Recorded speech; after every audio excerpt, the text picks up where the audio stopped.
Hedera Hbar, we are currently seeing $16 billion that has been tokenized and counting as well, because it will only grow, and this is how we are winning. Now, I do have some interesting developments from abrdn that just came today with regards to tokenization and recent news. Charles Adkins has also put out a tweet today and has a question for all of the Hbar holders, so do stay tuned for that. And I do have another use case for Avery Dennison, who is on the Global Governing Council members. Of course, we will be looking at the price action for Hbar today, so all I ask from you are two things, which is to smash that like button and to subscribe to the channel as well. So the first bit of news that we have is coming from abrdn. Now, they have posted this on X just today, as you can see, a couple of hours ago, and it says over here, how can tokenization and blockchain technology change money market funds?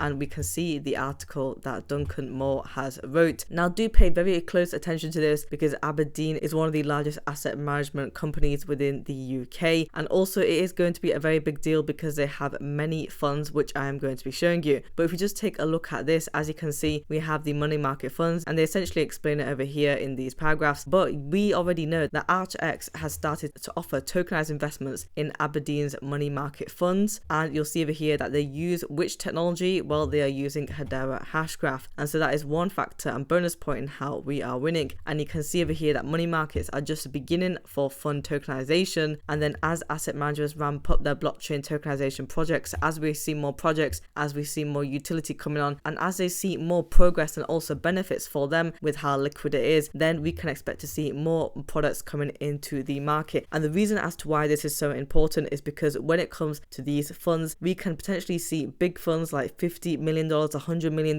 Let's just say they had $50 million in a private equity asset, for example. What they can do is tokenize it, and then they can essentially turn it into 50 million $1 tokens. And so small investors like us, we will not be able to have access or even be able to invest in a $50 million private equity fund, but we will be able to purchase a proportion of that if they are able to tokenize it and distribute that 50 million into the $1 tokens. And the tokens can be listed on an exchange, so not only can you invest within the fund, but there can also be trading going on, so you can also buy and sell, which creates liquidity. And what I want to show you is that 16 billion number that we have. You can see over here that abrdn has now tokenized their 16 billion flagship fund, and the fund is the abrdn standard liquidity fund. And we know that archex has a major role when it comes to this, and the link between this is that archex's tokens use the Hedera Hbar. And so guys, as you can see, we're getting more use cases and utility, but in the financial space where there is a lot of money flowing in. And you can see over here just how much abrdn is worth, 500 billion. And let's take a look at the funds that they have, because they've only tokenized one fund. But if you actually have a look on their website, you can see all of the funds that they have. Now, it is in alphabetical order, and I won't be reading all of them, but if we have a scroll through, you can see just how many that they are, and also in different regions. So we do have China, we have Asia Pacific, we also have Euro, we've got American, emerging, we've got global, so many funds, guys. And so you can see over here that that 60 billion tokenization is essentially just the turning point to know that we have now been able to set it up on archex and that we have it tokenized. And I definitely think that we will be able to see more of these funds being tokenized going on forward. And so it definitely goes to show the opportunity that we will be able to bring between Hedera Hbar and also archex. So that is really good news. Now, before we have a look at the Avery Dennison use case, I just want to show you Charles Adkins' tweet today.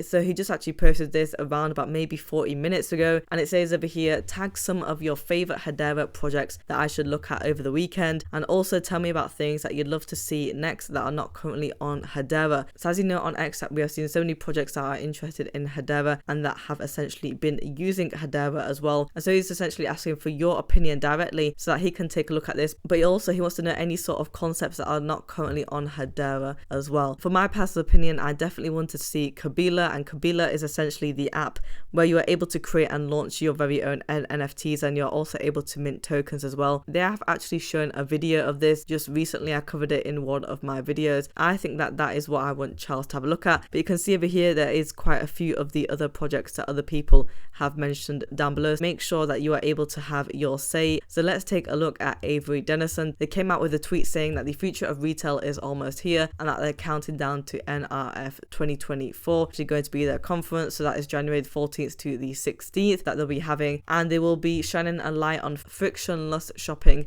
tackling inventory loss and the changing face of retail delivery. And it says over here, discover what we've got planned for New York. So if we actually take a look at the article, what it means is that you can go into a store and you can basically pick up all of your items, pop it in a basket, and then you can walk out of that store without having to go to a self-checkout machine. And so it is a bit like Amazon Fresh that we have in the UK with some of these stores. And the reason why they're doing this is because more and more consumers are just now wanting to grab their stuff and go out without having to have any sort of long queues. So you can see over here, it is to do with a first of its kind for checkout free delivery, and how RFID technology is disrupting traditional retail models to enhance the shopper experience. Now, RFID technology is essentially having devices that operate and use radio frequencies in order to transfer that data. And so what it essentially means in a nutshell is that anything that you pick, they're able to pick it up on a sensor, and with those products they are able to calculate it and debit you correctly for what you have purchased. And how they can benefit is from real-time data to help them make more informed decisions to optimize labor and supply chain efficiency, reduce waste, advance sustainability, circularity and transparency. Well, these are all things that Hedera is able to help with. And you'll see over here on another article, the connection between that is the sustainability and waste elimination. As we know, when it comes to Hedera network, they are able to provide that real-time data, and I definitely think that it will be able to be used within this use case. So let's take a look at this prediction that we have from Crypto Troll, and then we will be having a look at the price action for today. So I'm not quite sure if this account is serious or not because it does say Crypto Troll, but I do know that a few people have been talking about Hbar coin hitting that 20-cent level, which to be honest with you is not out of reach, right? So I thought I'd have a look at this prediction because it is similar to that 20-cent level. So he says over here that I will remind you all at 25 cents Hbar in a few weeks, and that we have a hidden bullish divergence on the daily still intact, and we will be printing even 0.080. Now, how likely do I think that we would be able to hit 20 cents? I definitely think it will take some time because we need to be able to break past that 10-cent mark. I mean, if we have a look at the price action, just as of now, we are trading at 0.0844. We are down by 3.12% on the one-day chart. For the volume, we are down by 22.52%, and we are trading at $103.5 million.